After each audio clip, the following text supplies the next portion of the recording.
We are 9 days away from the NFL draft, and on today's First Take Draft Blitz, we are getting into Stephen A's Cowboys and Bill Barnwell's draft scenario for ESPN.com. I miss Southern Steve. He offers this very intriguing proposal. The boys trade Dak and their 17th pick to Miami for the Finns' 5th pick and a 3rd rounder. Ryan Clark is still here with us. Stephen A., it's your team. You are up first. Do you like, love, or hate this idea for Dallas? Well, I must say that I really am offended by this pick. I don't like it one bit. I want to say that. I don't like it one bit. Here's the reality of the situation, okay? The 5th pick overall plus a 3rd round pick may not necessarily equate to Dak Prescott. Now, I'm not so sure, all right? But the point is, what I am sure about is that that young man, Dak Prescott, his recent stupidity for having a party during the whole coronavirus situation, notwithstanding, that man, Dak Prescott, is a model citizen. He shows up to work every day. He's thrown for nearly 5,000 yards, 30 touchdowns. He's in his mid-20s. He's got at least a decade left in this league, and his contribution to that Dallas Cowboy franchise should be appreciated. And the fact that there could even be a discussion right now to trade this boy really, really bothers me. It rakes my last nerves, I must say. I understand that business is business. I have no doubt that my man Maximilian Kellerman will come to the conclusion that this is a beautiful thing. I'll leave that for him with his Dak hate himself, even though it's really Brady, but I'm not so sure. At the end of the day, Jerry, my buddy Jerry Jones, I have to say, I'm quite disappointed if something like this would have happened. I think Dak Prescott has been disrespected enough by the Dallas Cowboys, and I shouldn't anticipate something like this happening. It would be a good thing for those Miami Dolphins, Chris Greer and Brian Flores, but for the Dallas Cowboys, it would be nothing short of betrayal, and it would break my heart to see that happen, Ryan Clark, Max Kellerman. I don't know that it would be a good deal for the Miami Dolphins at all, because Dak's not on his rookie deal anymore. Everyone knows the window to win is when a guy's on a rookie deal, unless you can work out some kind of long-term deal where the quarterback's reworking stuff, deferring money, whatever it is, as the Patriots did with Tom Brady. But once a quarterback gets expensive, boy, you better have a whole lot of talent as the quarterback, because you're not going to be able to put as much around him. And what Dak has shown so far, at least so far in his career, is he needs a lot of help around him. I think he's a winner.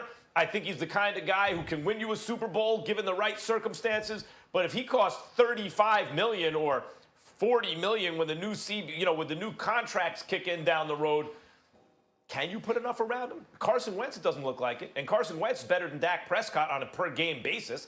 I think he's significantly better than, just higher ceiling than Prescott. A lot of Prescott's value is wrapped up in durability and leadership and that kind of stuff. I don't think he has Carson Wentz's arm or just basic overall ability. And Carson Wentz needs a lot more around him. And the Goff contract didn't work out. If you could somehow turn Dak into Tua plus stuff, like I don't know about this exact deal.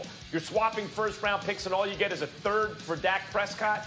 I don't know. But if you're turning Dak into Tua plus stuff, and then you got 5-6 years to maneuver with Tua before you really have to pay him, or 5 years, let's say, before you really have to pay him, that resets the clock for the Cowboys. For the Dolphins, you got a guy who's shown he needs a lot of stuff around him. I don't know that makes the Dolphins Super Bowl contenders anytime in the near future. It makes them better for now. I think it's a really interesting deal. Listen, I hate this deal for everybody. More importantly, I hate that this deal is even being talked about. Like, where they do that at? Where does a guy start for you for 4 seasons, have the type of production that Dak Prescott has, and we start proposing deals that includes the starting quarterback of the Dallas Cowboys? That just doesn't happen. And I wouldn't like it if I was the Cowboys. I also wouldn't like it if I'm the Miami Dolphins. If I'm the Miami Dolphins and I'm going into this draft and I need a quarterback, and Tua Tagovailoa is sitting there, or even if you like Justin Herbert and you can go get your own guy, not go out and get a retread like you did last year, whether it was Ryan Fitzmagic or if it was Josh Rosen, you get to go pick your guy. Brian Flores says, this is who is for me, then you go do that. And if that guy isn't in this draft, if you don't feel comfortable enough with Tua's injuries or Justin Herbert's ceiling, then you go work after this draft and try to find a way to make this team better with what you have. But for Dak Prescott, the Dallas Cowboys is his home. That's where he needs to be. That's the team he needs to play on. They need to pay him. They need to figure out a way to get this deal done because he fits there. He's the type of leader he needs. And with the pieces around him, I think he can help this team win. So for me, this deal is a no on both sides and keep things as they are. And let's move forward in this draft the way that things are set. I reckon you're right, Ryan Clark. I reckon you're right. I think it's necessary to say that. I reckon you're right because it needs to be said when somebody produces for you for a period of 4+ years, never misses a game, makes back page news when he just misses a practice. I mean, come on now. I mean, I can't be right about everything with football. I might be right. I might be right about Josh Allen. I might be wrong. I'm not so sure. I was talking about that defense from last year. That doesn't mean the same guys are returning this year. I get all of that. There's questions about the Steelers. There's questions about the Patriots. But if there's one thing I'm certain of, fellas, if there's one thing I'm certain of, is that darn boy, Dak Prescott, deserves far more respect than he has received from a football perspective. Yes, if you want to get on him about yesterday, that party, that's different. But he deserves respect for the way that he has played for those Dallas Cowboys. And it's very unfortunate that he hasn't been appreciated enough. Max made a... To me, Max made a good point, though. Go ahead, Ron. No, I was just saying, you made a good point.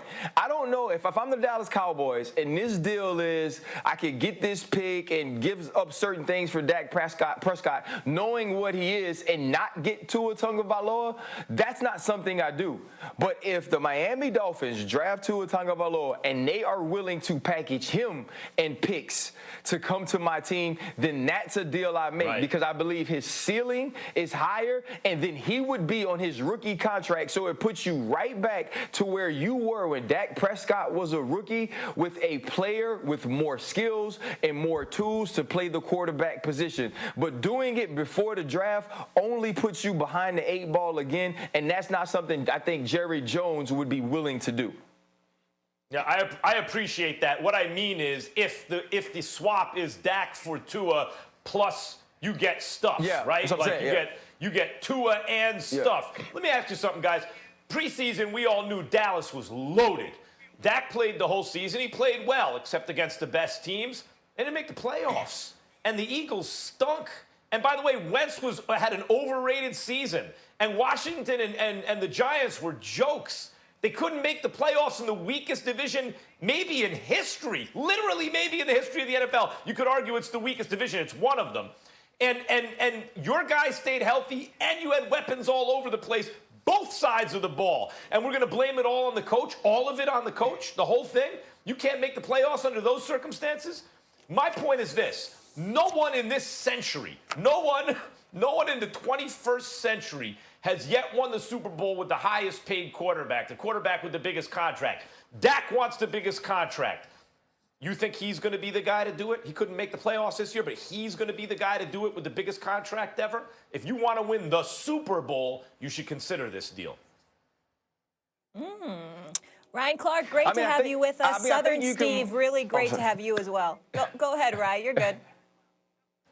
No, I was just saying I do totally understand that, but coming into the season, I didn't think that they were going to be an NFC championship team or a Super Bowl team. This team needed new leadership, and now they have it. If Dak can't produce this year, I believe that's why they have the franchise tag. If he doesn't produce this year, I believe they may actually move on from him. All right. We will leave it on that note. Ryan, thank you for being with us. Tomorrow on First Take, our Draft Blitz continues with the now Brady-less Patriots. What could Bill Belichick have up his sleeve come draft night? They call him Belichick.